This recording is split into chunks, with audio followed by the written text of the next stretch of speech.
bonjour à tous. Il est déjà 12h34. Voilà la liste de nos invités du jour. Jacques Davila, il est avec nous. Bonjour. Bonjour à toutes, bonjour à tous. Peut-être Isma Ogoné en chemin, je ne sais pas. On attendra Marilène Ferdi, chroniqueuse de SCC News, avec comme invité Franck Salin, metteur en scène, réalisateur, journaliste. Il sera aussi avec nous dans un instant. Jean Bureau, membre du comité scientifique de l'AMFJ, sera aussi parmi nous. Et Philippe Kilo, chargé de mission à Transiton Pro, et Pascal Loubert sont nos deux derniers invités. Sinon, l'actualité, eh bien, c'est cette distinction comme docteur honoris causa à monsieur Ralph Ludwig. C'est un, vous le savez peut-être pas, c'est un Allemand qui depuis des années s'intéresse à la langue créole, à telle enseigne qu'il enseigne le créole en Allemagne. Il a reçu donc, il a été récompensé hier pour tous ses travaux. Depuis des années, on l'a connu au GIREC, avec Bernard Berg, Confiant, enfin bref. Il a été avec Hector Poulet aussi, l'auteur d'un dictionnaire créole, cité hier à l'université de Saint-Claude. Il a reçu sa robe jaune, vous verrez tout à l'heure. Le premier congrès des travailleurs indépendants, d'ailleurs Jacques Davila y était, peut-être qu'ils nous diront un petit mot là-dessus, c'était avec Dominique Virassamy, le SNEG, hier au WCTC, et puis ce sera la 17e édition de la Semaine de l'Environnement, et Olivier Félix a suivi les travaux. Voilà un peu ce qui fait le sommaire. Merci d'être avec nous, toujours aussi nombreux le vendredi, le lundi, du vendredi au lundi, du lundi au vendredi. Et Jacques Davila, deux petits mots quand même sur le congrès des indépendants avant de commencer notre séquence sur de l'eau en toute sauce. C'était le premier congrès de toutes les activités individuelles qui existent à la Guadeloupe, depuis des professions de santé, des professions médicales, le cordonnier, la marchande de sorbet, et ainsi avec la possibilité de se réunir, de se retrouver, parce que les indépendants sont partie prenante et prégnante de la communauté, envers qui ils ont des devoirs et des obligations, mais envers qui aussi la communauté a des obligations.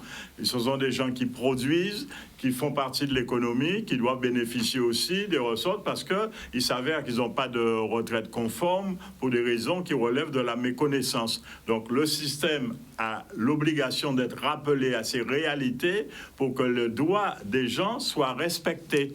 Et donc, il a été convenu, et toutes les institutions patronales, institutionnelles, conventionnelles et habituelles ont décidé de faire front uni et commun pour rétablir les gens dans leurs droits. Ça représente un travail de titan comme tout ce qu'il y a à faire chez nous, mais ce n'est pas parce que c'est difficile qu'il ne faut pas entreprendre. D'accord. Bien, merci. Alors, Ismar, hier, enfin, ça n'a pas lié directement, mais enfin, quand même, il faut parler de ça, puisque le SMAC était en grève depuis pas mal de temps. Grève là, plus ou moins finie, nous trouvons demi-accord. Est-ce que ces jours-là, ça nous peut dire que la situation n'a qu'à améliorer, puisque le SMAC reprend? SMGAG, oui. SMGAG, le SMAC pour éviter. SMG, je ne pas vite.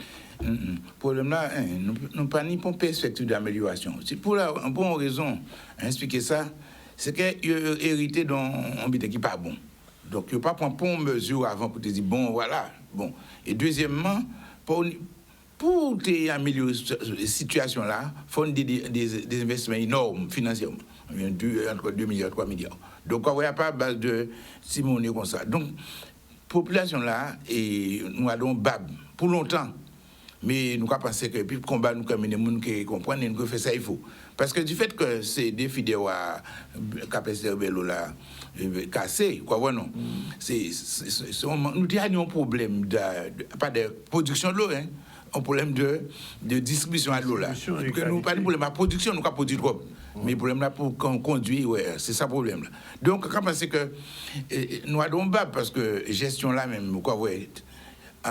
Première année là bon, nous avons un déficit. Mais le problème, c'est qui gens on mettre, quelle disposition on prend pour mettre une structure comme ça qui est important. Je suis persuadé que SMGA est là, son outil qui peut, si vous utilisez bien, peut contribuer à développement de la Guadeloupe. Parce que l'Union a une puissance en meilleur.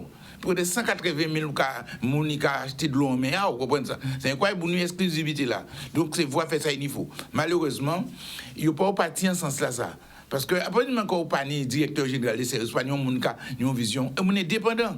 Parce qu'il faut nous sortir dans le clientélisme, quoi quelqu'un dise, dans le favoritisme, et sortir dans les gens qui ont gonflé salaire de façon exorbitante. Parce que l'aubaine salariale. Ah non, ça c'est excessivement grave. Non sanctionné de ce ou quoi? Parce que ils sont sortis en fait du fait que ou quand sortir dans une structure, ou quand rentrer dans une structure qui a une difficulté, et ou quand augmenter le salaire ou les cadres à parler. C'est inadmissible, alors que le monde n'a pas de l'eau. C'est scandaleux. Donc, vrai, à part que nous n'y ayons contre le syndicat lui-même, mais ces gestions-là, j'ai eu qu'à faire les manœuvres, j'ai les administrations, les politiques à gérer ça. Non. Pourquoi ils n'ont pas opinion au monde qui a une vision qu'on directeur général l'a quitté là? Il était un pour moi, il était contre monsieur, mais c'était en mesure de faire des butins. Mais peut-être comme il part aux ordres, eh bien, il va y bâtir. C'est ça qui est grave en Guadeloupe. Mais il n'avait pas non plus l'environnement qu'il fallait, parce que ce n'est pas parce qu'il était directeur général et qu'il avait autour de lui des gens qui relèvent de l'ancien système, donc des anciennes habitudes et des anciennes pratiques, qui n'ont jamais été sanctionnés administrativement, pécuniairement et pénalement à ce jour. Et on se retrouve dans des situations ubuesques.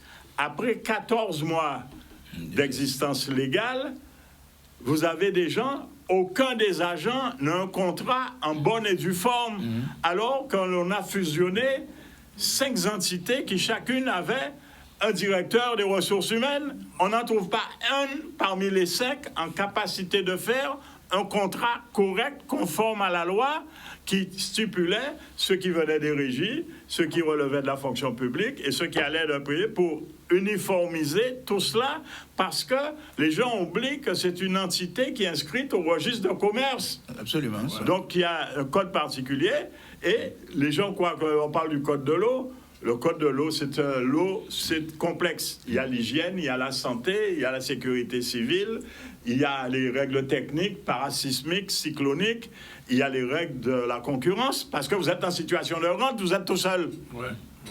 Vous avez les codes des marchés publics, parce que vous recevez de l'argent public, donc le public a le droit de regarder, et les citoyens ont le droit de regarder. La preuve, c'est qu'on vous a mis une commission de surveillance qui est au-delà d'une commission consultative des services publics.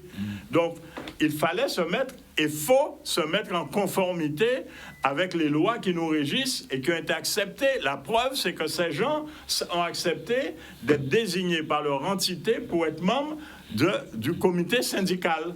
Et ce sont surtout ceux qui ont de grave. Ils ne peuvent dire qu'ils ignoraient, parce que ce sont ces mêmes maires qui étaient responsables, qui ont créé les mêmes communautés d'agglos, ils ont été incapables, qui ont créé les mêmes communautés de communes, ils ont été incapables, et qui sont partis vers la nouvelle entité qui était une porte de sortie, croyant qu'ils allaient se modifier, qu'ils allaient s'améliorer, s'unir. Et il s'avère que je ne cesse de le dire, et beaucoup partagent mon point de vue, baptiser un âne sans faire un âne baptisé n'en demeure pas moins un âne.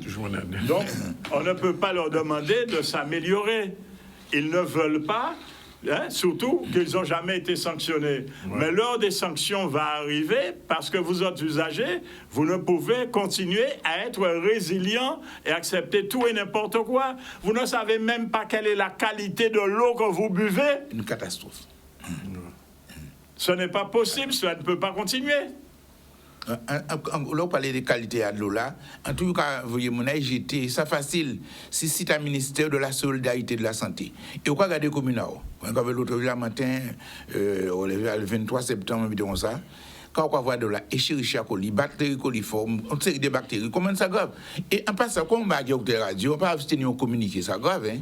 Alors, quand vous voyez, côté moi à présent, il y a une maladie, il y a Escherichia coli encore, et quoi, bon, c'est ça. Mais le problème là, c'est à de l'eau là, parce que de toute manière, là, l'analyse la sortie. L'analyse la sortie. Mais on va boire de l'eau là, hein? Monica utilise de l'eau à robinet là. C'est ça qui est grave.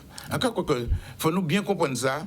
Nous, on ne peut pas voir ces gens-là qui prennent, quand on dit à boire le corps, qui prend un problème là pour dire, bon, c'est peuple nous qui a servi, à part nous dire, oh, c'est Guadeloupéen. Ou nous soutient, mais c'est comme le transport, ou transporter le monde, à part des bêtes, ou quoi transporter, ou quoi prendre des dispositions pour garder des conditions décentes pour venir. Mais on a de l'eau, on a vie à monde, santé à monde en danger, on ne peut pas avoir volonté politique là, c'est pour garder dire, et non, nous avons nous aussi bien là ça. On ne peut pas avoir ça. En cas de venir dans même dit l'entité, c'est ça qu'on a dit, et sans qu'elle contrôle pas le monde. un peu, ça tout à fait anormal. La Chambre régionale de compte et cabinet de Rénop, il a dénoncé le fait qu'ils ont augmenté le salaire, ils ont passé de 73%. Ils ont passé à 73%, mais c'est des salaires énormes déjà qui étaient énormes. Ouais. Mais pourquoi les gens dans les communautés d'agglo en zone là, pas poser des questions là? Parce qu'on y doit, la Chambre régionale interpeller les gens et poser des problèmes. Parce que la communauté d'agglo là, il a baillé l'argent. Que c'est l'argent, et l'argent nous. La région, le département, c'est eux qui ont financé FCMG là. À part de l'habitant, on veut dire 44 grilles, à part d'être l'argent. Alors que l'État n'a pas en charge et qu'on se retrouve dans une situation ubuesque, anormale, c'est la région et le département auquel nous contribuons à travers les taxes diverses qui sont prélevées sur nous pour financer les garanties de prêt. Absolument. Parce que ces gens sont en incapacité chronique, j'emploie le terme à dessein, donc c'est la continuation de leurs situations antérieures qui se reproduit à travers le coquinage, parce que le SMJG est une entité de reclassement des copains et des coquins. Alors, est-ce qu'il ne va pas avoir vraiment une reprise en main de l'État de ce SMEAG? L'État est contrainte à cause du gouvernement, parce que le gouvernement c'est une chose, l'État c'est autre chose. L'État a suffisamment, y compris avec l'aide du gouvernement, joué à ce que j'appelle le PDV, pas de vague. Ouais. Voilà. Nos élus se sont mis dans une démarche avec les agents complices dans ce qu'on appelle l'IBKS. Ils boront ça. Ouais. Donc il y a eu des connivences et une entente, accord tacite. Aujourd'hui, ça ne peut plus durer parce qu'il y a eu les résultats des élections que nous connaissons tous. Les élections sont terminées, on ne va pas revenir dessus. Mais il s'avère que les représentants, les partenaires, les gens de la majorité au pouvoir et parlementaires et autres sont dans une situation ubuesque. C'est parce que ce ne sont pas les meilleurs d'entre nous. Ce sont les élus que notre minorité s'est choisie. Et il s'avère qu'en tant que maire, ce sont les seuls élus de toute la Guadeloupe où nous avons 75% des stations d'épuration qui dysfonctionnent. Petit-Bourg, Goyave, Lamentin, partout, toute la Guadeloupe, les stations d'épuration, regardez, depuis un mois, plus de 2 semaines que Fiona est passée, aucun élu de la Guadeloupe en charge de l'eau agricole, de l'eau brute, de l'eau potable ne vous parle de l'assainissement, alors que Fiona, si elle a cassé les 40 mètres de réseau, il faut dire que sur le réseau brut, c'est 1000 mm, il y a 190 mètres de cassé. Toutes les stations d'épuration étaient cassées. Vous croyez que la station d'épuration de Rivière-Sens, elle fonctionne? Vous croyez que celle de Cap-Esther qui ne fonctionnait pas, elle fonctionne? Vous croyez que la Boucan, il y a 2 stations qui dysfonctionnaient, elles se sont mises subitement à marcher correctement?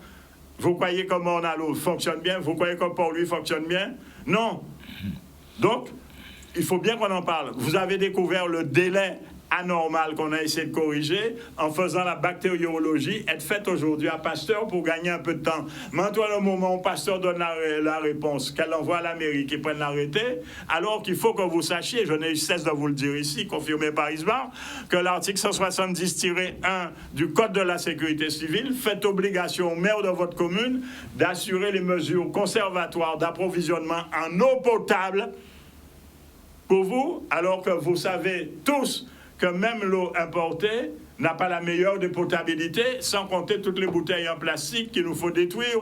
En 2021, nous avons importé 80 millions de bouteilles d'eau. Donc il y a quelque chose qui ne va pas. Il faut que nous nous ressaisissions. Il faut nous faire ensemble, il faut nous faire main sur main, toute tête en même chapeau, toute pied en même soulier. Ça ne peut pas continuer une situation telle que celle-là. Nous ne pouvons être complices de notre propre destruction. Ce n'est pas normal, c'est insensé. Un pays dont certains aspirent à domicilier le pouvoir doivent être en capacité de se faire entendre, d'être écoutés, mais d'écouter la population et de satisfaire les désirata corrects de la population. C'est ça la mission d'un dirigeant. Elle n'est pas ailleurs. Alors, on va rappeler, première obligation là, sur les commissions de clauses abusives qu'a dit 18 heures là, première obligation à eux, c'est pas de l'eau qui potable à Kazayo. Puisque son service de l'eau potable, pas de l'eau, hein, parce que l'eau ne peut servir de l'eau là. Non. C'est un service de l'eau potable et d'assainissement. C'est de l'eau potable pour y vont au robinet. Mais premier devoir là, c'est de bas de l'eau. Hein. Nous, on n'a pas ni de l'eau. Alors, nous, scandale à dénoncer, parce qu'on a dénoncé, c'est qu'en fait, je sais que Caroline, sans faire publicité, nous, c'est pas monde. Il a prendre de l'eau au robinet, il a traité. C'est ça. Il a vendu, il a traité, il a vendu. Mais vous savez, on lit de l'eau en bouteille. C'est près de 500 fois plus cher qu'on lit de l'eau en robinet. Ah oui, c'est pas encore fait calcul là. C'est près de 500 fois plus cher. Caroline t'installe à Saint-Petit-Bourg. Mon zone n'a pas ni de l'eau. Parce qu'il a pompé toute l'eau là. C'est excessivement grave. Hein. Quantité de l'eau qu'il prend de l'eau dans le réseau là, il prend pour mettre en bouteille machin, il n'a pas ni de l'eau. C'est maintenant que je mobilise mais non combat pour te faire arrêter. Mais il y a autorisation, c'est ça le problème là. J'ai un problème de l'eau. Mais c'est mon là en zone là petit bois au jour là comme ça, il y a pas ni de l'eau à casa yo. C'est les soirs, non, ou bien les dimanches il y a ni de l'eau. Il y a obligé mais non combat. Alors, à force de mais donc, il fait les interventions, il déplace le problème là, il va brancher Caroline sur notre monde, mais les autres là, qu'on peut faire aussi. Non, je vais juste rectifier. Le problème, c'est qu'il y a une réparation sur le réseau à l'époque, et cela qui pose le problème, la compétence des services anciens qui ont été reconduits à Saint-Blaget, sur un tuyau de 100 mm qui alimentait toute la zone.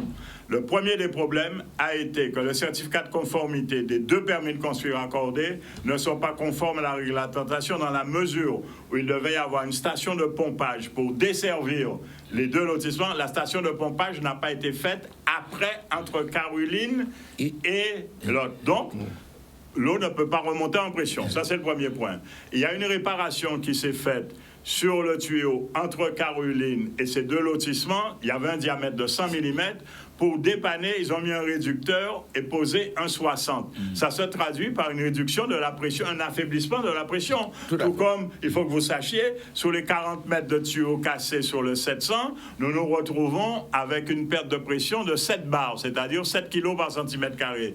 Donc, on est sorti de 12 bars, nous sommes à 5, et que l'espèce de macaquerie qu'ils vont faire là, en mettant 2 fois 200 sur un 700, eh ben, ça veut dire que tous ceux qui sont au-dessus du diagramme ABC n'auront pas d'eau par porte de pression. Sans compter, je vous le rappelle, nous avons 100 mètres cubes d'eau potables qui sont rejetés parce qu'ils sont en incapacité de transférer d'un réseau sur l'autre. Personne ne comprend cette anomalie alors que les travaux sont censés avoir été faits il y a plus de 2 ans. Donc il y a une anomalie technique, pas seulement financière dans la facturation comme vous le prévez. Vous avez des gens qui reçoivent des menaces, téléphone, mail, SMS partout alors qu'ils n'ont pas encore reçu leur facture. Vous avez des gens qui ont des chiffres qui dépassent leur compteur alors que les compteurs sont bloqués. Ce matin, j'ai reçu un monsieur qui me dit « Je veux payer, j'ai rien recommandé, voilà le double, voilà la réponse qu'on me dit, on vient de s'occuper de vous. » Le compteur du monsieur est bloqué depuis 9 mois. Le monsieur veut payer, il veut être en règle parce qu'il a une activité industrielle. Son compteur est toujours bloqué et n'a jamais reçu de facture. Ouais. Mais il y a des gens qui ont payé, ils ont fait une toute petite erreur parce qu'on vous impose le destinataire qui est le Trésor à Rennes.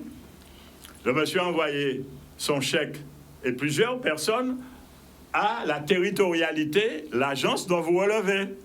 Eh bien, l'agence refuse de prendre l'argent. Donc, alors qu'ils se plaignent de manquer de trésorerie. Ouais. Donc, on se retrouve dans une situation ubuesque.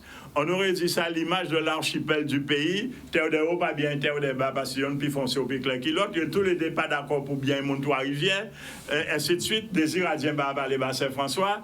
Et mais ils sont obligés de faire alliance avec Grand-Bourg. Mais mon Grand-Bourg, pas bien, Capestin. Non, ça ne peut pas continuer. Tout le monde sur le même territoire, c'est toute tête en même chapeau, tout pied en même soulier. On ne peut pas continuer comme ça. Alors, c'est un problème pour nous parler aussi qui est important parce que nous confronter à ce problème de l'eau pluviale, c'est-à-dire de l'eau pluviale. Ah oui, ça. Mais et puis c'est là ça. Alors bon, sinon bien de l'eau là qu'a mélangé et puis de l'eau d'assainissement là, la montagne.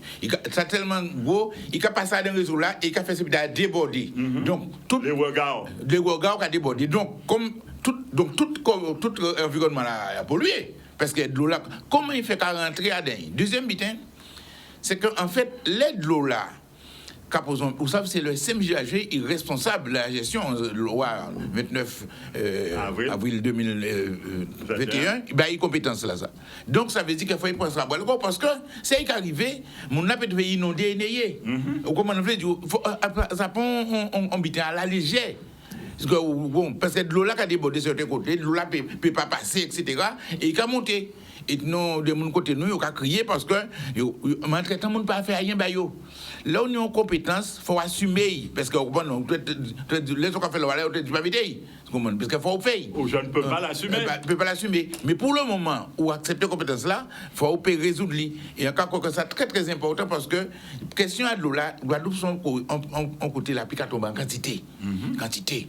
Et même parfois quand carrément quand la pique à tomber parce que nous sommes parce que c'est un pays à tout. Donc ça veut dire que son on peut programmer, on peut voir ça. Faire les travaux qu'il fait pour tout travail qu'il fait pour débloquer en bas, mais surtout pour les canalisations pour collecter de l'eau là. Souvent c'est que c'est de l'eau à la pluie là qui a tombé, qui a passé là dans voie naturelle là encore. Le problème là c'est que faut pas moun construire, l'eau pour faire ça, quoi construire dans passage naturel à de l'eau là. Ça c'est une catastrophe. Dans des zones rouges, dans le plan local d'urbanisme. Mais ces moun là, ça veut dire que la commune n'a pas fait son travail. Voilà. Ouais, ça très, il n'y a pas eu de sanction, c'est interdit. Isma aussi demain quand même association. Et dimanche. Assemblée générale. Oui, son assemblée générale nous créé en septembre 1er octobre 2011. Donc 2021, ça fait 10 ans, nous avons fêté parce que c'est une crise à Covid là, c'est une grande crise à Covid là. Là nous attendons pour faire une grande assemblée générale que nous et dans la salle de fête matin à 10h. Nous puisque son dimanche, nous technique pour aller assez vite et nous profiter de mettre un monde à l'honneur parce qu'ils sont bailleurs combattants déjà il y a mon lot nous fait surprise là et nous avons invité tout le monde en zone là monde Goyave Petit Bourg et Lamantin et parce que si vous voulez nous faisons un travail conséquent et Petit Bourg font une équipe de monde vraiment qu'on féliciter pour le travail qu'on fait et parce que nous tous aussi nous rouler et pour nous parce que sont on côté nous au combat en permanence. Mon matin là, on fait une intervention pour ouvrir l'eau. Mais en tout moment, on a interpellé, écouiller. Alors, tu veux donc, rappeler pour mon attendre, tout le monde dans zone là. Parce que c'est une salle de fête union limite quand même. La matin, dans le Pointe-Noire, Dehé, Sainte-Rose, la matin, Petit Bourg-Goyave, c'est Assemblée Générale, Association à défense à l'usage de l'eau azote. C'est vraiment eu conseil. Donc, c'est ça. Donc, dimanche matin, à 10h à mairie matin. 10h, là, il est tout le monde qui rentre à la. D'accord. OK. Dernier mot. Donc, là, je reviens sur la question quand même de ce qui va se passer dans les jours qui viennent, parce que le SME agit financièrement. On n'a pas les moyens. Oui, exemple. Alors, qu'est-ce qui va se passer? Parce qu'il y a un gros problème. Il faut savoir porter les moyens nécessaires. Moins de 2 mois et demi, 2 mois, nous sommes déjà en novembre, donc dans moins de 2 mois, il y a le remboursement des tranches d'emprunt des 50 millions qui ont tombé, dont le département et la région en sont les garants. Donc l'État se trouve dans une situation, il va obligé de faire une acrobatie financière à la limite de la régularité, parce qu'il y a un principe dans la République, on ne finance pas le fonctionnement, on finance l'investissement. Donc ils vont être obligés de refinancer une fois de plus. La région va cautionner, parce que c'est un accord politicien, et on va se retrouver à la case départ, alors que depuis le 1er septembre 2021, nous sommes censés avoir une structure opérationnelle, c'est-à-dire efficace, organisée, ce qui n'est pas le cas. Donc, il est quand même à noter qu'il y a eu un progrès dans la dernière grève qui n'est pas encore terminée. C'est que les syndicats et les cadres ont compris qu'il ne faut pas faire prendre les usagers en otage. Ils n'ont pas fermé les vannes parce qu'à chaque fois qu'ils remettent en pression rapidement, ils cassent le réseau davantage qu'il n'est. Ça, c'est une chose. Merci pour cet aspect, mais ils doivent eux-mêmes se rendre compte que cette situation ne saurait perdurer. Et il faut y mettre fin. Donc, pour ce faire, il faut que toutes, vous allez dans vos associations, vous cessez de vous taire, vous cessez d'être complices passifs et que vous choisissez. Si ça vous plaît comme ça, vous n'avez qu'à nous le dire. C'est tout, on saura quoi faire. Non. Si ça ne vous plaît pas, dites-le, manifestez avec nous pour que nous puissions mener les actions de groupes adéquates. Parce que ce qui va se passer, c'est que la semaine prochaine, l'État, semble-t-il, va signer un protocole d'accord quasi irrégulier avec le comité syndical du SMGAG, c'est une opération qui ne peut pas fonctionner parce que ça correspond à un tutorat. La manière dont cela va se passer, même dans la coopération, quand l'Afrique de l'Ouest accédait à l'indépendance, nous n'avons pas, nous, les Français, n'ont pas procédé comme ça. Il y a eu un respect à minima de l'accédant à l'indépendance.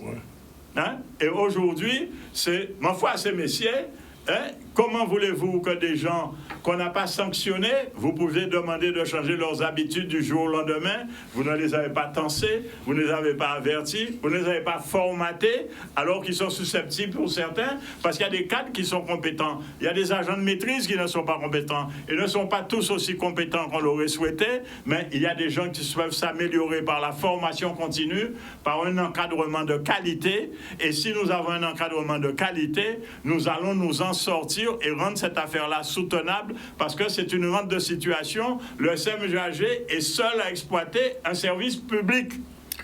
Voilà. Merci, messieurs. On espère bientôt pouvoir faire enfin ce débat. Alors, on ne le fera pas avec des politiques, mais on le fera avec des techniciens. Et je vous invite donc à prendre toutes les dispositions, les contacts nécessaires, ou bien je les prendrai. De manière à ce que nous faisons un débat ici, à Cyprien de l'eau, parce que mon commande ça. Alors, juste une suggestion. Il m'a été conseillé par ma conseillère technique de ne pas utiliser le terme maire, parce que cela effraie d'aucuns, et de donner notre appellation parce que nos élus ont plusieurs casquettes. Mais bien sûr, mais donc, je sais bien. Il m'avait été dit ce matin, vous pouvez inviter le membre du comité syndical. Voilà. Oui, mais c'est du maire. Il est peut-être maire de la commune. Oui, mais il est maire quand même. Et parce que nous venons d'assister à... C'est un euphémisme qui m'a fait sourire. Le premier adjoint de Sainte-Rose subroge le maire aujourd'hui à la CNBT pour aller représenter la commune au comité syndical. Voilà. Donc, je dis, ben, si nous invitons le subrogé ou le subrogeant... On n'a pas invité le maire. C'est dit. Alors que c'est lui qui sera là en fait. OK, à la semaine prochaine. OK, voilà, d'accord. Revenu sur le plateau du ZCL News, il est exactement 13h et exactement 8 minutes. Marilène Ferdi est là, bonjour. Bonjour, Danick. On va recevoir dans un instant Franck Salin. Tout à fait. Mais avant, on va faire un petit tour dans l'actualité. Hier, c'était donc au campus de Saint-Claude, une distinction qui a été remise au professeur Ralph Ludwig. C'est un Allemand qui, depuis des années, s'intéresse et enseigne le créole et ce qu'on appelait, entre guillemets, autrefois les langues régionales. Mais en fait, il s'est intéressé au dictionnaire créole à l'époque avec Hector Poulet, avec Sylviane Telchid. Il a collaboré aussi au GIREC, au CRILACH. Enfin bref, Ralph Ludwig, il méritait bien ce qui lui a été décerné hier. Il est devenu désormais docteur honoris causa. Reportage, Charlie Dargouignan, on regarde. Mais c'est quelque chose d'énorme, de presque incroyable. On est extrêmement fiers de cette collaboration qui dure depuis longtemps avec le professeur Ludwig et qui aujourd'hui est consacrée avec un titre de docteur honoris causa. Donc c'est une grande fierté pour l'Université des Antilles et c'est quelque chose de fondamental pour nous. On commençait les études créoles en moins en 1986 et premier vrai professeur créole en moins, c'était Sylviane Telchid et puis Hector Poulet. Et m'ont rencontré yo en Guadeloupe et yo refusé de parler français et puis moi. Par conséquent, on tenait pas l'occasion de parler français et puis yo et nous parler créole. Et après ça, on partit en mer, et puis les amis marins pêcheurs en moins, ici au cas de la pêche, au cas parler créole. Pas possible de parler français, ça n'a pas qu'à exister. C'est qui j'ai dit un aboutissement à un butin qui commençait longtemps. Parce que la première fois en voit Ralph, ni 50 ans, on dit comme ça, on ramène à la télévision pour que les gens soient intéressés à la créole. Et puis voilà, et nous toujours continuer de travailler comme ça. Et à radio ça, en plus servir avec qu'il servir avec moi. À présent, on entend tout bonnement, on l'a.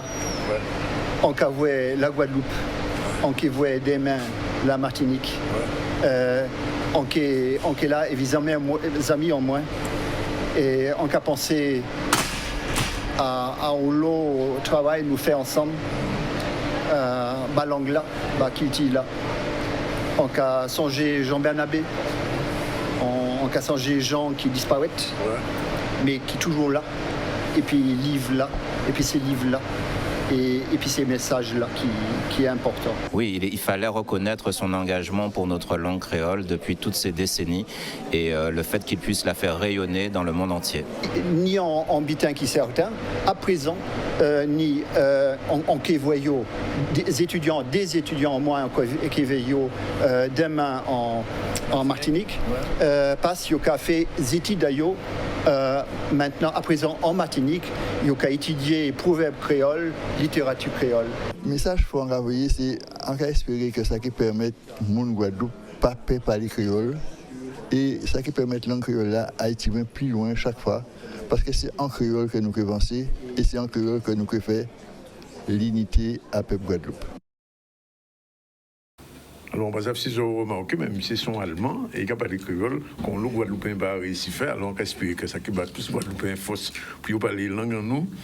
Et Ludwig, je de là, il y a Martinique, et Martinique, ni on causé qui fait encore, et puisqu'ils ont attrapé Tita, c'est la première fois à l'université Saint-Claude de dénoncer, Baomoun Tita, ça, de docteur Honoris Causa.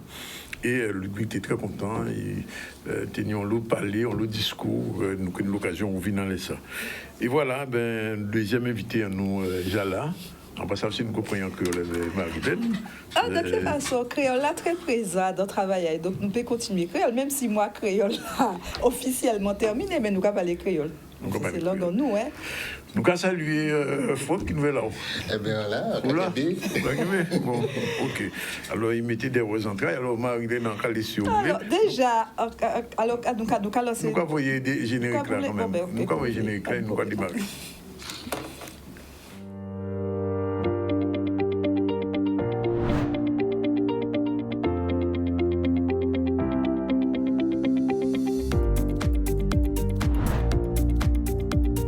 La chronique Culture et Cinéma News, c'est tous les vendredis à 13h dans le ZCL.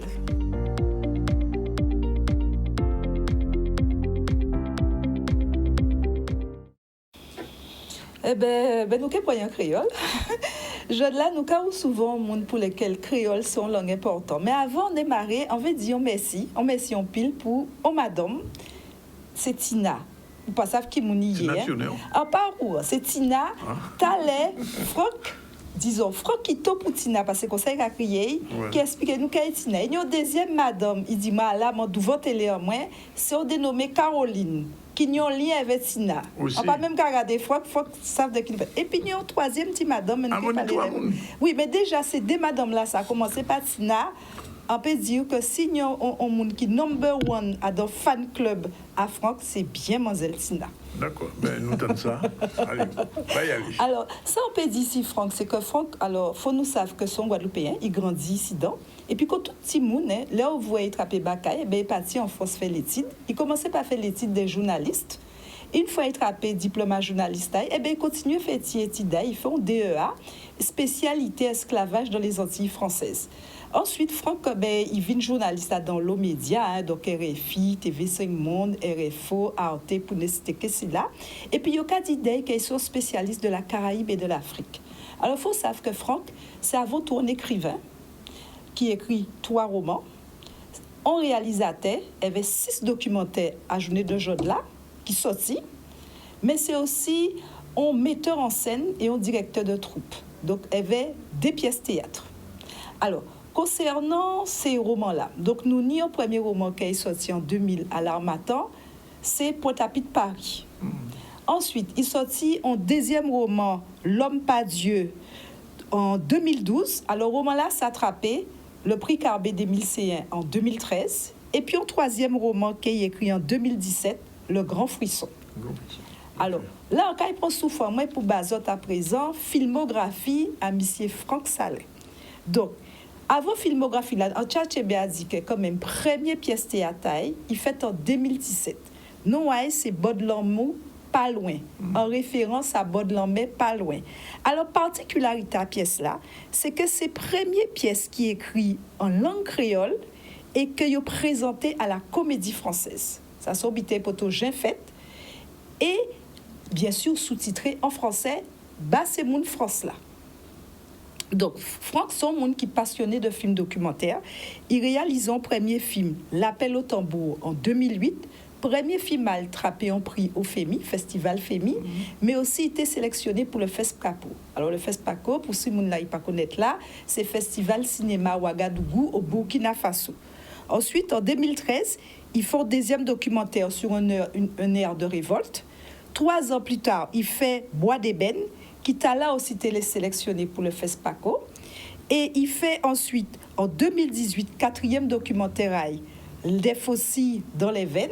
Et puis en 2020, il sortit 5e documentaire là, que tout le monde connaît, hein, à savoir Camarade Jean. Camarade Jean Kassaye, c'est l'histoire à Louis Théodore, qui, alias Camarade Jean, qui c'est un des représentants, il était là, il était membre fondateur à la création des mouvements indépendantistes guadeloupéens. UPLG. Et en 2021, Franck sortit pièce à les entrailles. Donc, particularisé à pièce là, ça sont pièces qui jouent en un seul acte. Et bien sûr, en langue créole.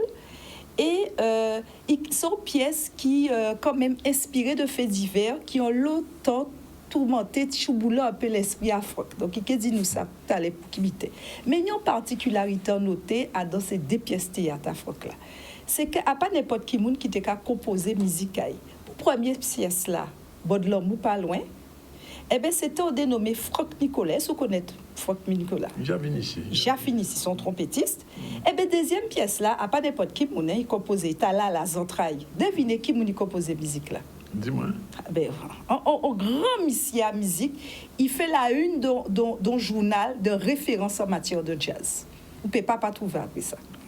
Ah ben là, on va dire son Guadeloupéen, son Français, son Américain. Mais Dani, quand tu vas au Guadeloupe, Dani, mais c'est Dolmen. Mais bien sûr, Arnaud Dolmen composé des musiques. Et là, par contre, c'est une question envie poser Franck, qui j'ai fait passer des journalistes à écrivains, à réalisateurs, mais en plus, il a dirigé une troupe de théâtre qui c'est le Grand Carbet et metteur en scène. Alors, Franck. Alors, merci pour la présentation là. Déjà pour yon, pas journaliste encore, hein. En journaliste juste en 2012 et donc en panique de presse encore.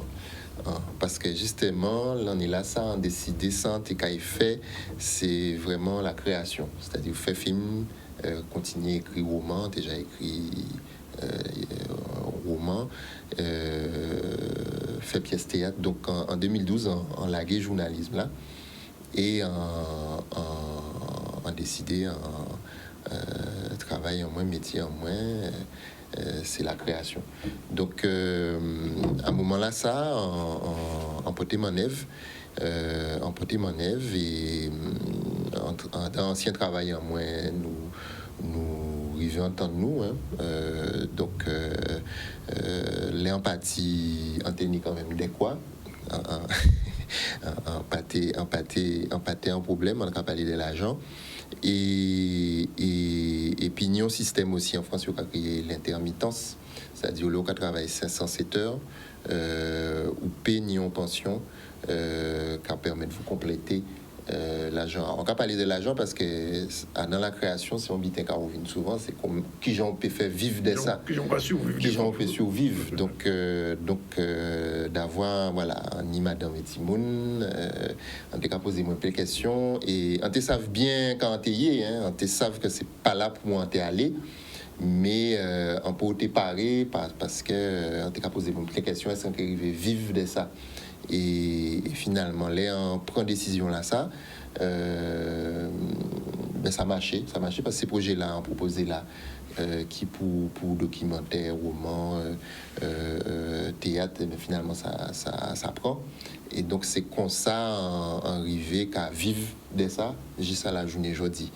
Mais en fond, à en moins, et à l'esprit en moins, on te savent, on te fait pour ça, hein. Mais qu'on en dise autres, en tout cas, demandez-moi ça peut vivre de ça.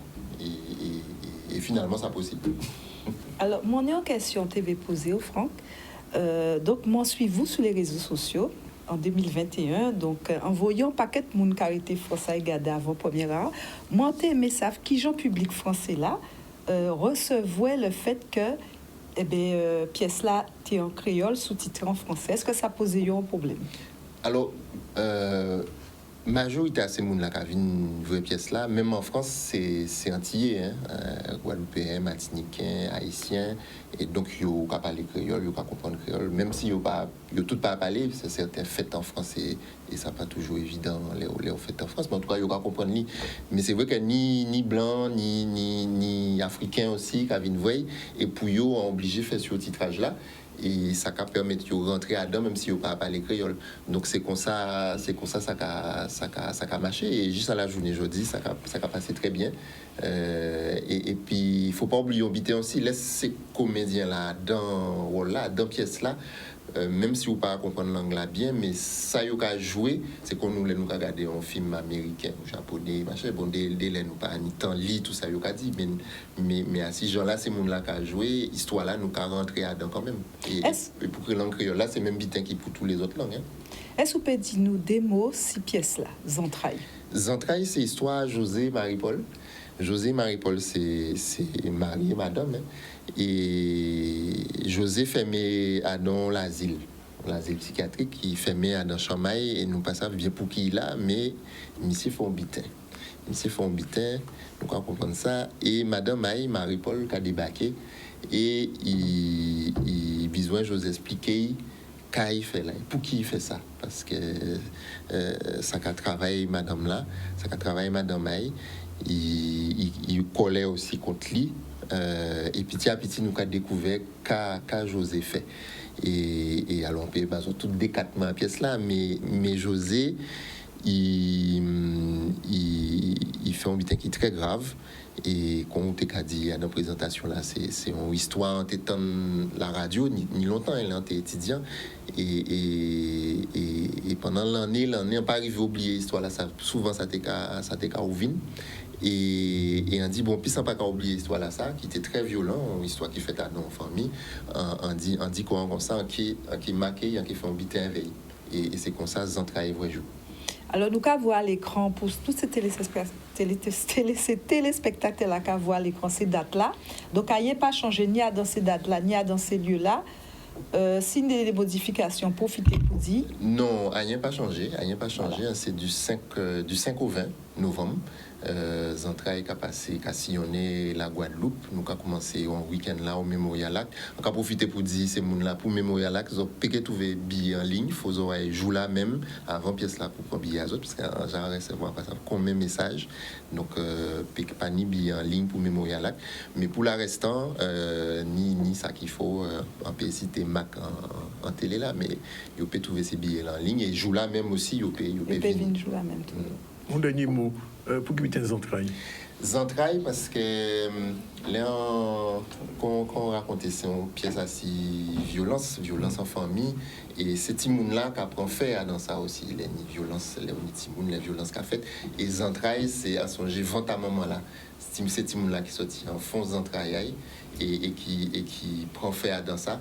Et donc, on songeait ça. Mais en cas, profiter pour dire, ces gens-là, en traité, soit là, ça en jaune, c'est-à-dire nous connaissons, nous, Guadeloupéens, même les ni problème, mais après, c'est soit nous, c'est comme ça, même les ni problème, ni rire, ni sourire, ni humour, parce que c'est comme ça, nous, même en veillé. On va dire comme ça. Même en veillé, nous, il n'y a rien qui est bon. Voilà, dans Paris, misère. Même en veillé, nous, capotons, donc c'est comme ça, nous. Alors, bon, ben, nous, Kéfine, nous arrivons au bout de la chronique là. Alors, on va juste dire dernier de actualité, parce que Jacques Abba, Franck, rendez-vous prochainement pour avant-première, pour film là qui est diffusé en Guadeloupe, pour dernier FIA, 6e documentaire là, à savoir La Terre comme un point. Nous pas parler piste de ça. Moi, quand on y a qu'à bailler rendez-vous, on passe à quitter une intention de présenter film à aussi. Eh bien, on nous dit en dernier semaine à novembre. Alors, dernier semaine à novembre, nous avons retrouvé Franck. Il a présenté nos derniers documentaires là. Nous pas dit puisque ça, nous, c'est La Terre comme au point. Il sorti en 2022. Il fraîche. Ok, ben merci Franck de Vignon. Et puis, c'est pas dernière fois. Eh bien, qu'est-ce que on va ça. Qu'est-ce que pas de problème. Il y a pratiquement 1h25. Nous allons rapidement faire un petit entour dans ça. Je crois que le congrès des indépendants, les travailleurs indépendants, c'était hier au WTC. Olivier Félix était là, nous allons regarder. Décidé aujourd'hui de faire cette journée justement pour mettre en visibilité les chefs d'entreprise indépendants qui ont d'énormes difficultés, mais nous sommes là, nous, l'association Le SNEG, nous sommes là pour les accompagner. Ça m'a vraiment permis d'approfondir mon projet. Voilà, par rapport à mon entreprise. Donc oui, je suis très satisfaite, je suis très contente de l'expérience que j'ai vécue aujourd'hui. On a effectivement l'habitude d'avoir cette population qui vient vers nous dès qu'on est sur les stands, parce qu'il y a effectivement beaucoup de questions, mais il y a aussi beaucoup de demandes. Et donc, par rapport au dispositif que nous mettons en place, nous apportons effectivement un soutien à toutes ces entreprises qui sont à la recherche de subventions, d'accompagnement, de conseils également. Les indépendants, c'est une population travailleuse qui est de moins en moins visible, alors que les auto-entrepreneurs, les micro-entreprises et les réels simplifiés constituent à peu près, grosso modo, pas moins de 20 000 entreprises indépendantes en Guadeloupe. Et nous avons constaté que nous ne sommes pas suffisamment visibles, même si on connaît le SNEG, mais beaucoup de personnes ne savent pas réellement quoi faire. D'autant plus que quand quelqu'un monte une entreprise, sa première difficulté, c'est de trouver le statut.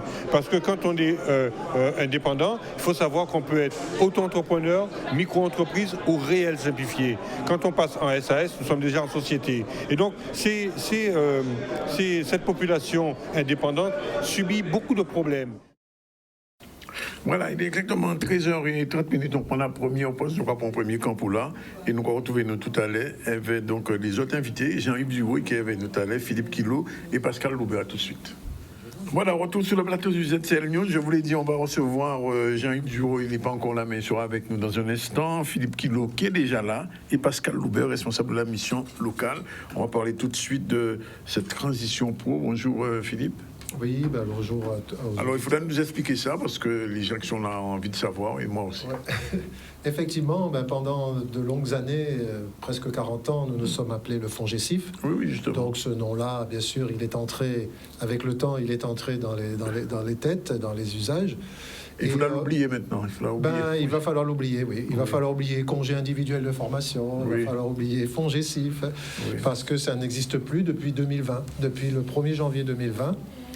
Nous sommes devenus Transition Pro et en devenant Transition Pro, les droits que nous gérons ont changé de nom. D'accord. Les dispositifs ne sont plus les mêmes. Et puis, les missions aussi ont évolué. Donc, aujourd'hui, nous sommes principalement, presque exclusivement centrés sur la reconversion professionnelle. Carrément. Oui, c'est-à-dire que quand quelqu'un vient nous voir, il faut qu'il ait en tête qu'il est dans une démarche de reconversion professionnelle. Alors après, il peut être à différents moments de ce parcours, il peut être à différentes étapes, mais tout ça doit le conduire vers une reconversion professionnelle. Donc nous sommes vraiment, l'État nous a spécialisés sur ce champ-là. Et donc, tous nos dispositifs, toutes nos missions tournent autour de ça. Et Madame Loubert, responsable de secteur à la mission locale, vous faites la transition, c'est ça? Oui, nous faisons la transition. Donc, nous sommes opérateurs CEP et nous œuvrons aux côtés de Transition Pro pour mettre en avant tous ces accompagnements et surtout pour notre public, les 16-25 qui ne sont plus scolarisés. Oui. Mais alors, je pose quand même la question, dans un pays où les jeunes sont beaucoup au chômage, on peut leur demander de changer de métier alors qu'ils n'en ont quelquefois pas.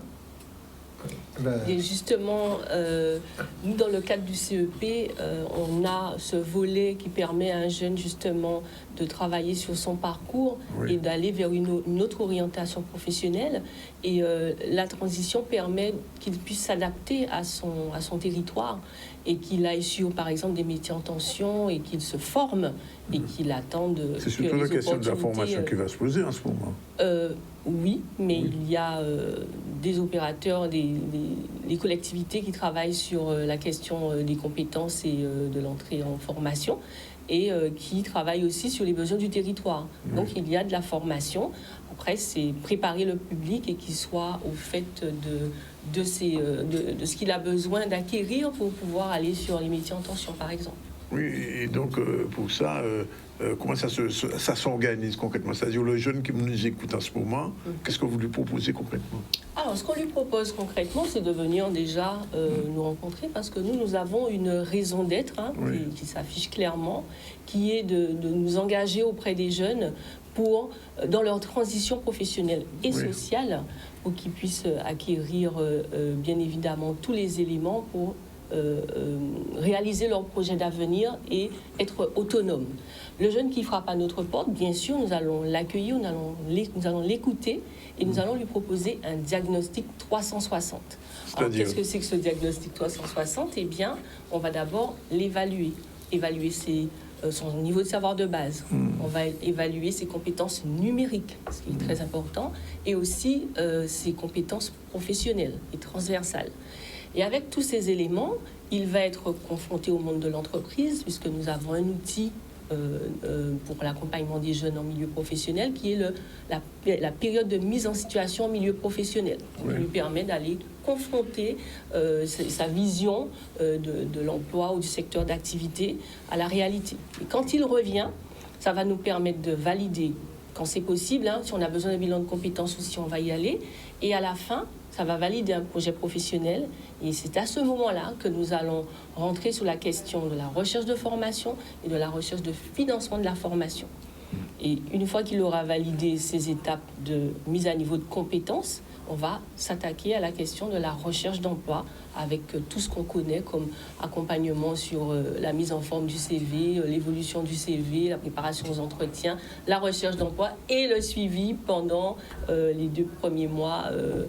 Jusqu'à 25 ans, vous avez dit. Jusqu'à 25 ans et dans le cadre du SEJ, jusqu'à 29 ans pour les personnes reconnues travailleurs handicapés. Alors, je reviens vers Philippe Kilo pour nous dire, parce que en fait, la transition pro concerne aussi bien les jeunes que les plus âgés. Oui, je pense que le plus grand intérêt d'avoir institué une journée nationale de la reconversion, c'est de montrer que, en fin de compte, ça s'adresse à tous les publics et à toutes les tranches d'âge. D'accord. C'est-à-dire que cette problématique des jeunes qu'on disait tout à l'heure, beaucoup de jeunes s'inscrivent dans des cursus scolaires ou même par la voie de l'apprentissage, puis tout compte fait, ils s'aperçoivent qu'en réalité, c'est pas ce qu'ils veulent faire dans leur vie, c'est ça qui les intéresse, etc. Donc, à tout moment de sa vie, on peut piloter. À l'autre extrême, on trouve des personnes qui, à l'approche de la retraite, se disent, il y a des activités que je voudrais faire par la retraite que je n'ai pas pu faire pendant que j'étais un salarié. Et donc, je vais m'intéresser et pouvoir enfin exploiter ce champ des compétences que je n'ai pas pu utiliser jusqu'à présent. Et entre les deux, tout au long de sa carrière, tout au long de sa vie, que l'on soit un cadre, que l'on soit un employé, que l'on soit un indépendant, que l'on soit un travailleur en situation de handicap ou d'inaptitude, toutes ces situations sont créatrices d'évolution, parce que en fin de compte, la reconversion, ça s'inscrit dans l'évolution professionnelle, c'est-à-dire dans tout un continuum.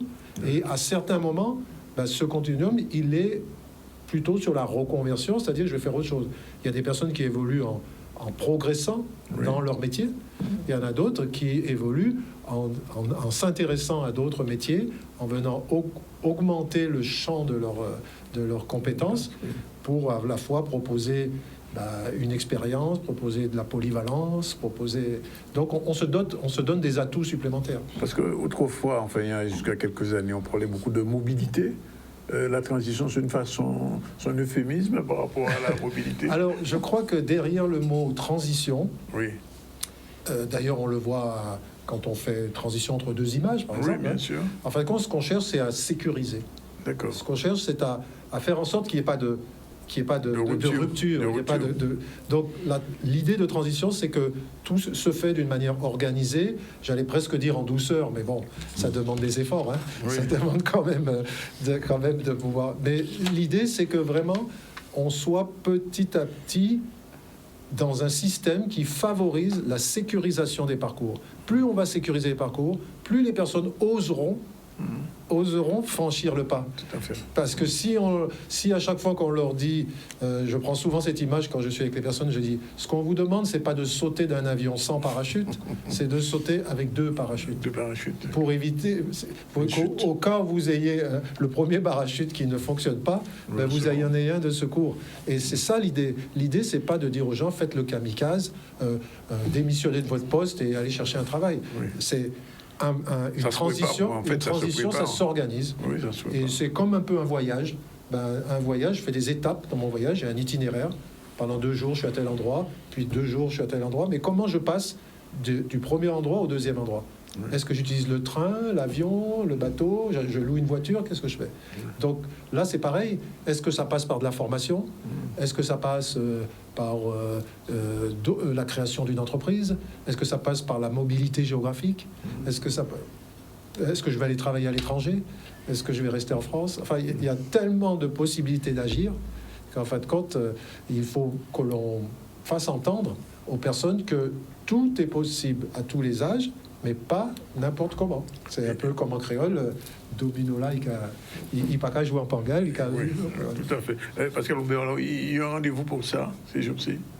Alors, c'est en permanence chez nous, puisque nous accueillons les jeunes sur nos 32 sites d'accueil. Et cette offre d'accompagnement, elle est là en permanence. Donc, nos conseillers accueillent, informent, orientent, sur accompagnent. Rendez-vous quand même? Sur rendez-vous, mais la première démarche ponctuelle, lors de cette première démarche, le jeune, il a déjà un premier contact avec nos équipes et un premier niveau d'information. Donc, nous sommes aussi sur le service public de l'orientation. Donc, si quelqu'un qui ne relève pas de notre accompagnement passe, nous avons le devoir de lui donner un premier niveau d'information. Alors, il y a une question, avec ou sans diplôme? Quelle que soit la situation du demandeur ou du salarié, la transition, enfin la reconversion est possible. Voilà. Donc, on n'a pas besoin d'avoir un diplôme. Non, parce que sans quelquefois... diplôme, il y a des personnes qui travaillent sans avoir un diplôme et qui peuvent avoir envie de changer de secteur d'activité ou de métier. Donc là, c'est vrai qu'il faut des fois saisir la chance de pouvoir se former. Donc, si lorsqu'on travaille le projet, l'obligation de formation s'impose, eh bien, nous allons l'accompagner sur la recherche de cette formation et le financement. Je vous remercie. Je me tourne vers M. Duro qui est arrivé, puisqu'on va parler de l'association des managers, pas de lecture publique cette fois, de lecture rapide cette fois-ci. Alors, il y a des défis pour les managers de santé en Guadeloupe, puisqu'il va y avoir une manifestation le 24 et le 25, c'est bien ça? C'est bien ça, c'est l'association des managers de santé et des cadres, notamment hospitaliers, mais en fait, c'est toute la profession médicale qui est quelque part concernée. Le territoire médical aussi qui est concerné, puisque en fait, on parle des médecins, il y a la relation patient, médecin, hôpital, patient, bref, un environnement spécifique. En fait, l'enjeu de ces journées, c'est pas une première.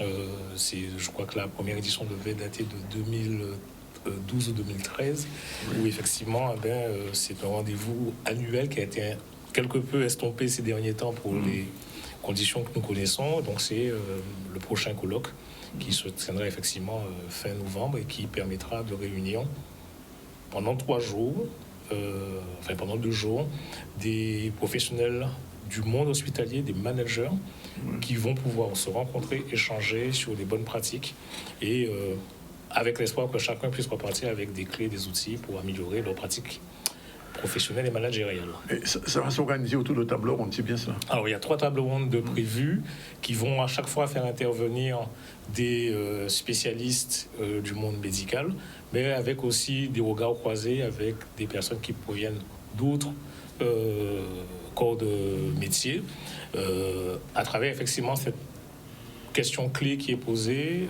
sur le rôle du manager dans la gestion des crises et le rôle aussi du manager dans les situations de tension. Voilà. Parce que ça rejoint un peu ce que disait tout à l'heure, puisque je vois qu'il y a une table ronde sur le manager expert du changement programmé. Alors, en fait... C'est pas de la transition, mais en fait, c'est du changement programmé.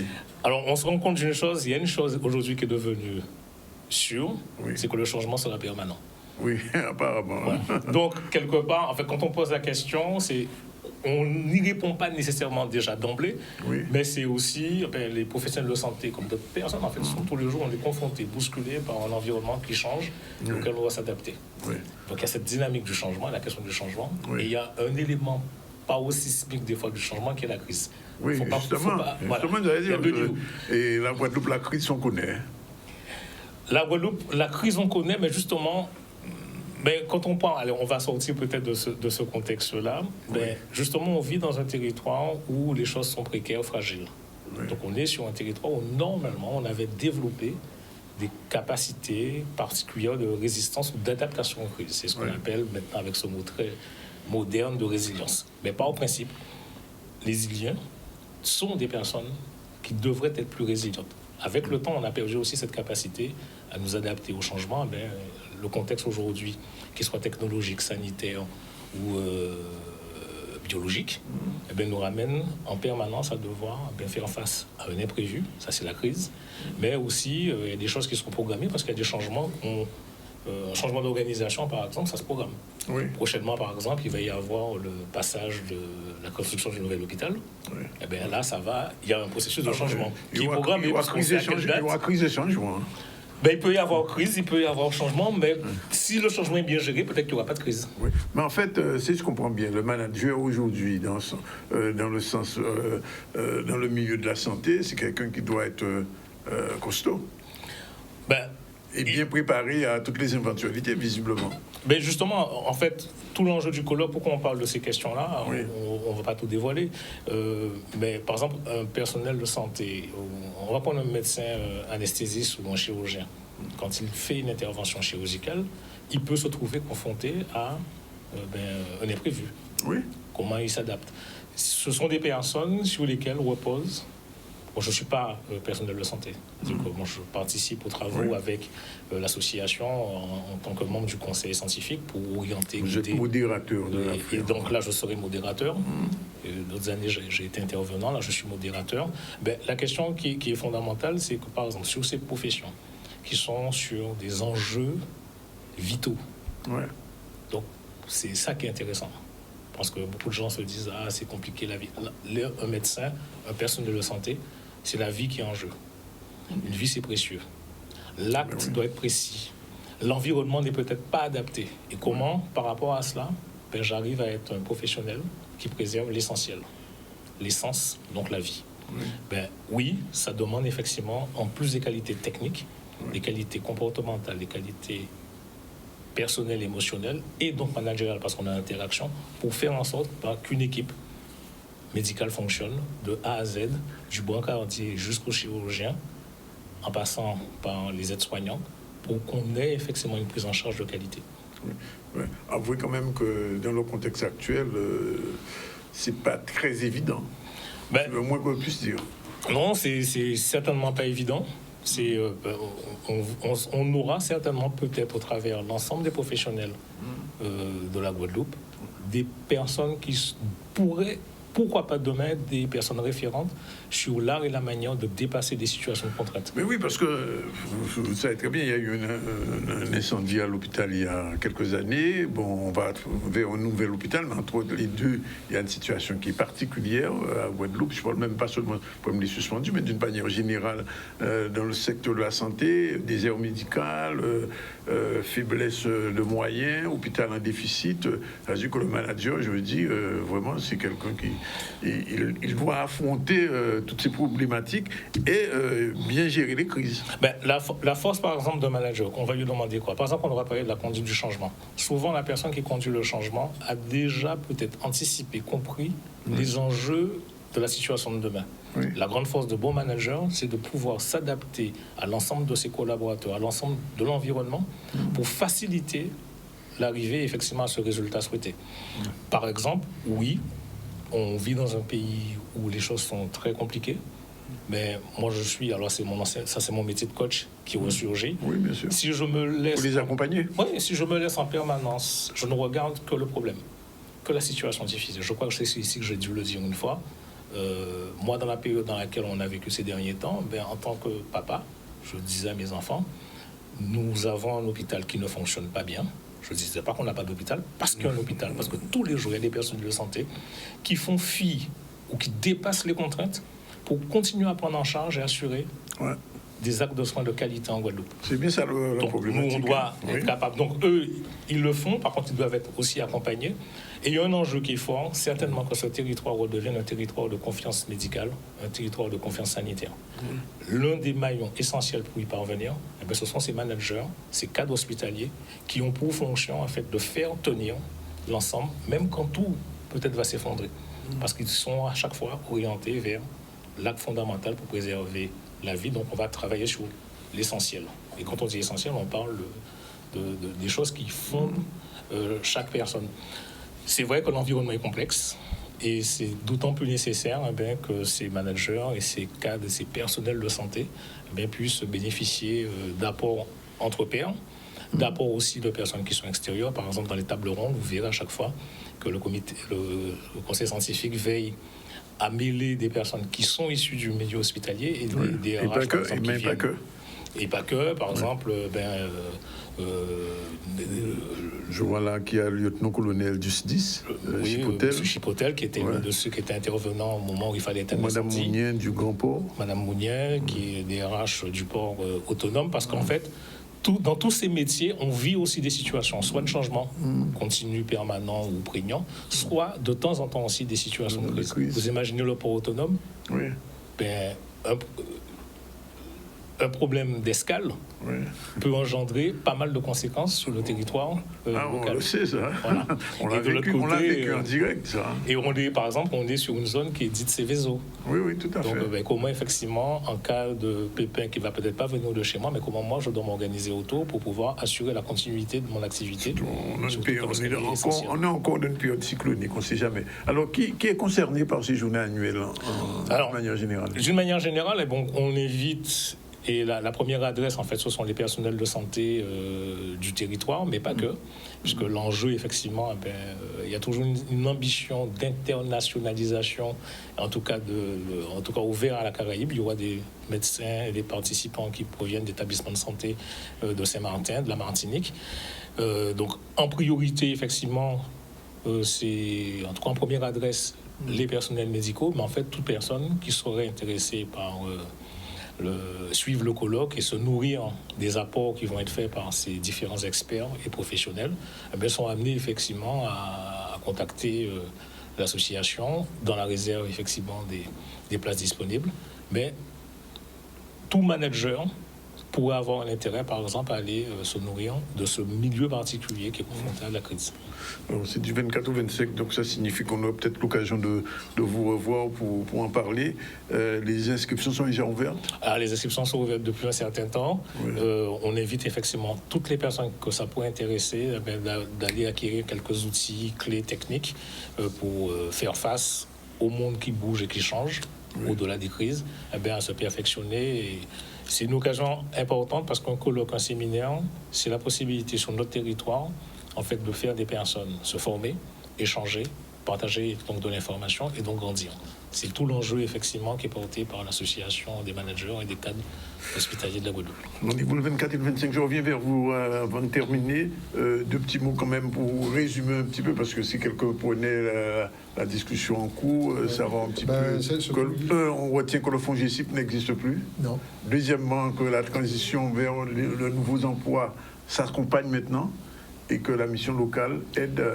Voilà, donc la mission locale qui est la passerelle entre le monde scolaire et universitaire et le monde de l'entreprise est là pour accompagner tous les jeunes qui ne sont plus scolarisés, qui ne sont plus étudiants et qui a des outils pour pouvoir leur permettre de valider leur projet et d'aller sur un nouveau projet professionnel, d'aller sur les métiers, de s'informer en tout cas sur les métiers en tension et de se préparer à occuper le poste ou le nouveau poste. Je pose quand même la question, est-ce qu'un soignant qui n'est pas aujourd'hui, qui ne travaille pas, peut participer à ce colloque? Je pense que oui. Oui. Puisque toute personne qui est non, mais je pose la intéressée, question. Hein. Ben, non, je ne pense pas qu'il y ait d'ostracisme particulier. Bon, si vous voulez dire. Oui, oui, je voulais dire un mot quand même que la journée de la reconversion, en fin de compte, se déroule sur 2 journées. Oui. Et que le 8, c'est ça? Le 8 et le 9, et oui. qu'il y a un certain nombre d'événements qui sont organisés par les partenaires, parce qu'il y a beaucoup d'acteurs qui sont impliqués dans la reconversion professionnelle. Oui. C'est à la fois ceux qui conseillent, donc on appelle les conseillers en évolution professionnelle. Il y a les opérateurs de compétences qui financent les projets des entreprises. Il y a des organismes de formation tels que le CNAM, le GRETA, oui. Qui sont des partenaires importants et qui pour permettre aussi de s'engager dans ces projets de reconversion qui passent souvent par de la formation. Oui. Il y a des partenaires comme l'APEC qui pose la problématique des cadres. Et les cadres, il y a une problématique entre le recrutement local et le recrutement exogène. Externe. Donc, toutes ces problématiques pour montrer que oui, même des cadres ont des possibilités d'action, des possibilités d'agir sur un territoire, que ça peut être aussi un territoire attractif pour un cadre. Et donc, il y a vraiment un ensemble de partenaires. Il y a bien sûr le rectorat aussi, à travers le GIP Défi, le DAVA. Là, on n'a pas parlé de la validation des acquis. Justement, la validation des acquis. Tout à l'heure, on parlait de jeunes qui commencent à travailler, qui en fin de compte n'a ni expérience ni diplôme. Cette première expérience, dans son parcours, c'est quelle première étape il pourrait envisager? Par exemple, 1 an d'expérience suffit à valider des acquis dorénavant, depuis la loi de 2017. Donc, en fin de compte, on voit bien que toute expérience est génératrice déjà de compétences, de savoir-faire, et en même temps de possibilité de poser une marche pour continuer à avancer, même si ce n'est pas dans la même direction, si c'est dans une autre direction, mais il n'empêche qu'en étant passé par cette expérience, je me suis donné des armes pour m'aguerrir, pour aussi savoir ce que j'aime, ce que je n'aime pas. Oui. Et parce que ça aussi, c'est important de savoir ce que l'on est et ce que l'on veut d'une vie professionnelle. Et tout ce que ça engendre sur la vie personnelle aussi, sur la réussite de vie personnelle. J'ai presque envie de dire, Philippe, que vous êtes un exemple particulier. Bon, enfin, on va partir en Slovénie. Voilà. Un dernier point sur l'actualité, 17e édition de la Semaine de l'Environnement. Reportage Olivier Félix, on regarde. L'événement, il repart de plus belle, oui. C'est-à-dire que les associations, ça fait déjà un petit moment qu'on leur dit, oui, non, on va la faire, et puis après, on peut plus la faire, etc.